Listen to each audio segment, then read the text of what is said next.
police impersonator with a long criminal history who was helping place real officers in security jobs. It's a story CBS News Texas' J.D. Miles first broke last week. New tonight, though, the Dallas Police Department tells J.D. it plans to make changes to its off-duty work rules. It all comes after the shooting death of a fugitive who worked his way into high-profile security jobs before a deadly confrontation with SWAT officers last week.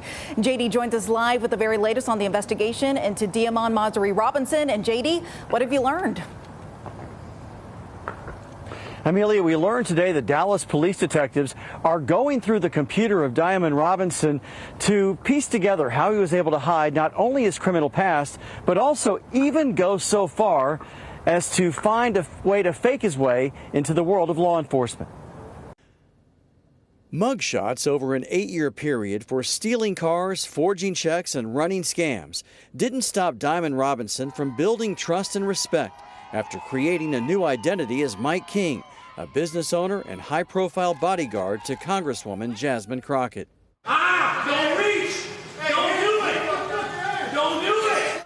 It came to an end last week when Robinson pulled a gun on officers who were trying to arrest him, and the 39-year-old was shot and killed.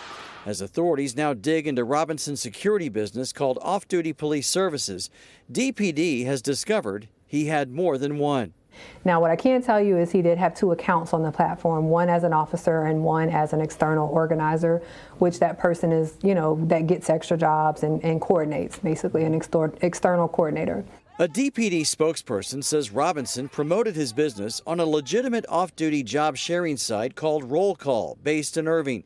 The company released a statement reassuring law enforcement officers who used the site to find extra work that Robinson had no access to their personal information. We want to be clear, the suspect's use of the Roll Call platform did not result in a breach of user data. Personally identifiable information, including social security numbers and bank account details, stored within the Roll Call platform remained secure. At no point was this individual able to access the personal data of any other person on the platform. So far, authorities have not said how Robinson got a hold of fake federal agent uniforms and ID badges that were found during a search of his apartment, or where he obtained his government license plates and the emergency lights on his vehicle that allowed him to carry on the charade that he was working for a federal police agency. DPD is still trying to determine how much money Robinson made from his off-duty work service listed on Roll Call, which helped officers find jobs. We are going through, obviously, our checkpoints, our audits, and things like that, because there's always room for improvement. And so we're working with Roll Call very closely. Obviously, this platform was fully vetted. We believe in the program. And so moving forward, we are going to put additional safeguards in place that will be forthcoming in the next couple of weeks. And I spoke to a member of Robinson's family today at their home.